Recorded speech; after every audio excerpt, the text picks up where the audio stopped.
Picture this: a small island nation, with its bustling cities and serene landscapes, holds a secret that binds it closely to a powerful ally across the ocean.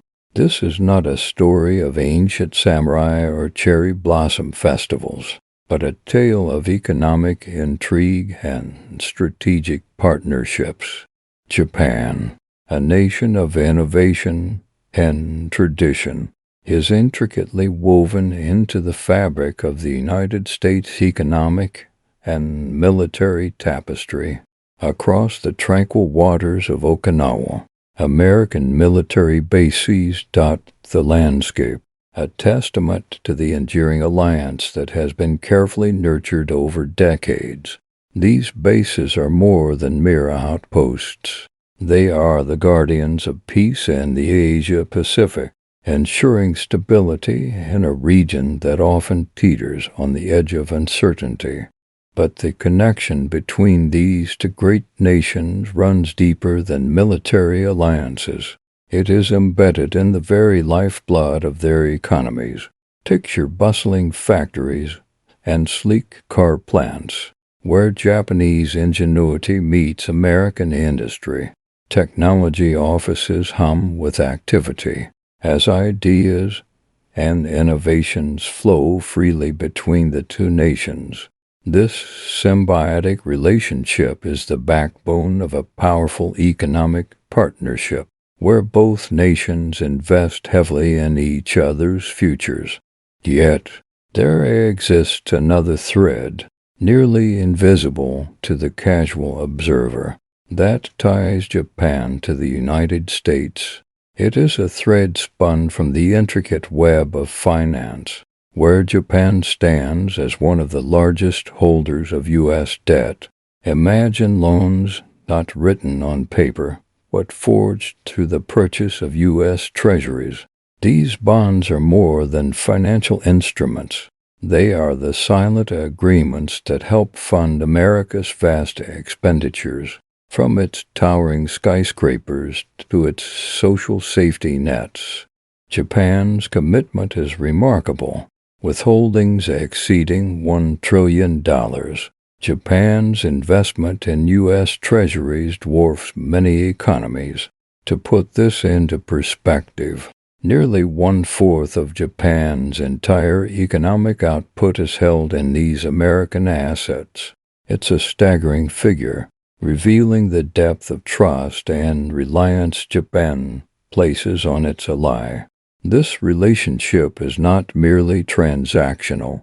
It is a pledge of solidarity, a belief in the shared pursuit of global stability. And yet, this is just the beginning of our journey into the heart of Japan's financial strategy. As we delve deeper, we uncover the layers of Japan's foreign reserves, a treasure chest filled not only with U.S. treasuries, but also other currencies, gold, and special assets from the International Monetary Fund. These reserves tell a story of a nation deeply intertwined with the global economy, yet steadfastly anchored to the United States. But what lies beneath this surface-level understanding?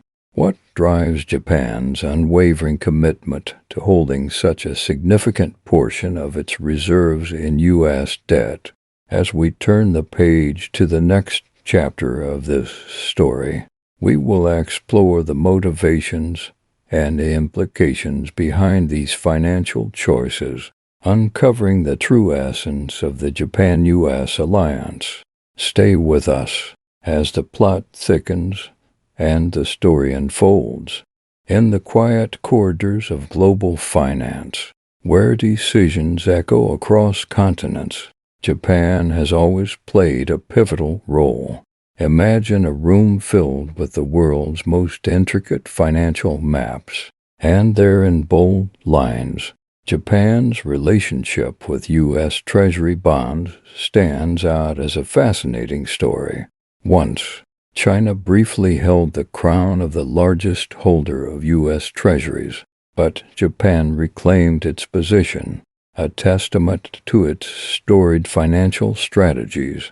Yet, a subtle shift has been unfolding, one that might escape the casual observer, what speaks volumes to those who listen closely.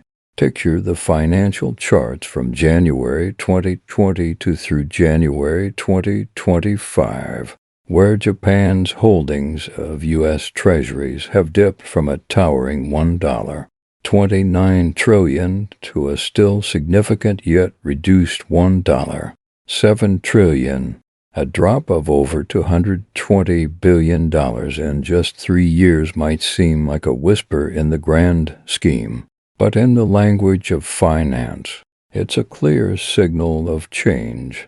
But why, you might wonder, would a nation so steady in its financial dealings choose this path?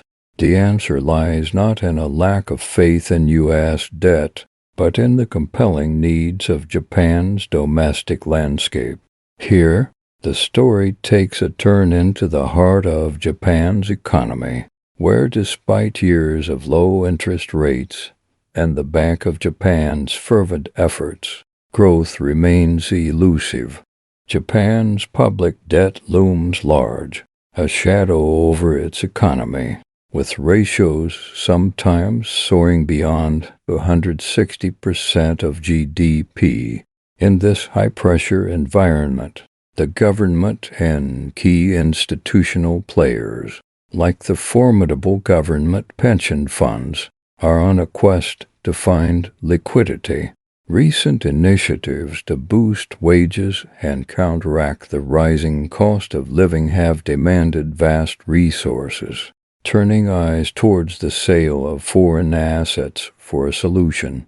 Thus, the decision to sell U.S. Treasuries isn't born out of doubt but necessity. It's a strategic maneuver to unlock funds for home soil without resorting to tax hikes or additional debt burdens. It's a short-term strategy, a pragmatic response to immediate needs, yet it speaks to deeper currents at play.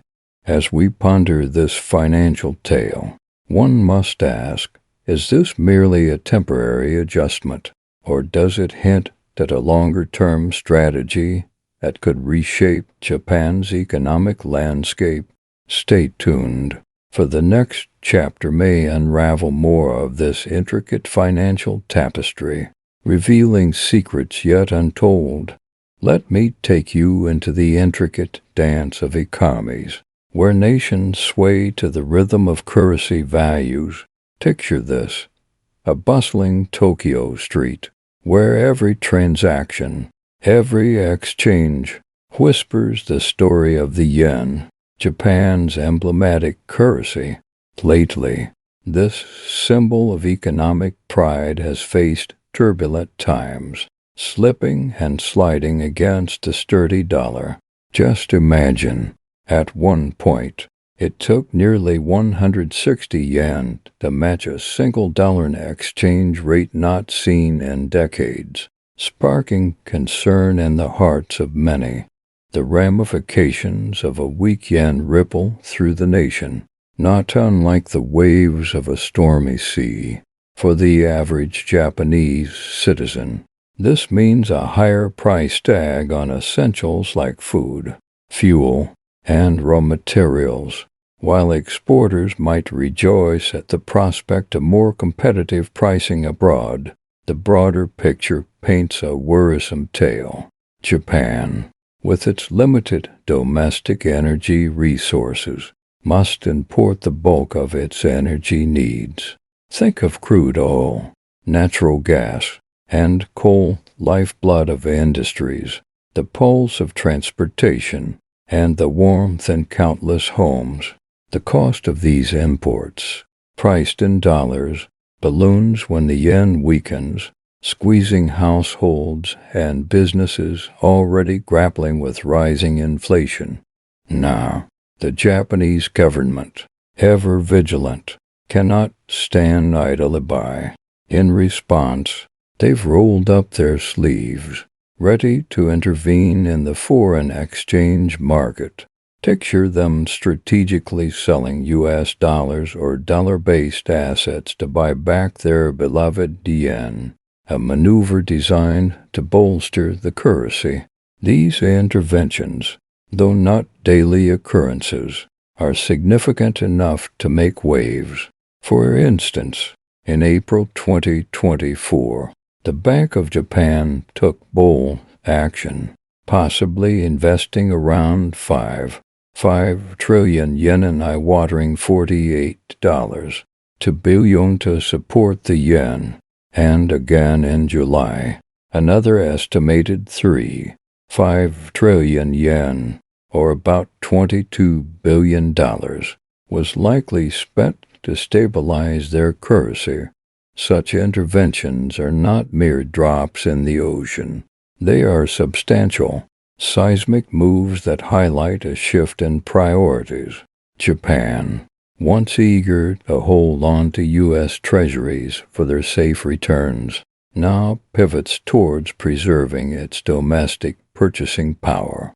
There are whispers of diversification, of Japan potentially turning to gold or other securities as they navigate these choppy economic waters. So, as we find ourselves here, on the brink of understanding the vast complexities of international finance, we must ask, what will Japan's next move be in this grand game of economic chess? Stay tuned, for the conclusion of this saga is yet to unfold, and the stakes are higher than ever as the sun dips below the horizon, painting the sky in shades of crimson and gold. The village gathered around the old oak tree, its branches whispering secrets of bygone days. The air was alive with anticipation. Every face turned toward the storyteller, who sat with a knowing smile, ready to weave the final threads of their tale. "Now, you might wonder," he began, his voice a gentle caress that drew everyone in. "Why do we face such challenges? Why do shadows creep into the corners of our hearts? And why do mountains sometimes seem too steep to climb?" His eyes twinkled with a secret only he knew, holding their attention like the moon holds the tides. He paused, letting the question linger like the last note of a melody. "Perhaps," he continued, "it is in these very trials that we discover our true strength. It is in the darkness that we find our light, and in the struggle that we learn to soar." A soft murmur of agreement rippled through the crowd as each person thought of their own mountains, their own shadows. "But," he added with a mischievous grin, "that's just one perspective. Maybe you have your own thoughts, your own stories to share. I'd love to hear them." His invitation was open, like a door left ajar to welcome in new friends. The storyteller's eyes swept the gathering, seeing not just the faces before him, but the stories bubbling beneath the surface. "Thank you," he said, his voice warm with genuine gratitude, "for being part of this journey. Your presence makes this tale truly come alive." As the last light faded and stars began to twinkle in the vast, velvet sky, the storyteller leaned back, a contented sigh escaping his lips. "Until next time," he whispered, "when new adventures await and more stories beg to be told." And with that promise hanging in the air like a gentle breeze, the villagers slowly began to disperse, eager for the next chapter of life's unending story.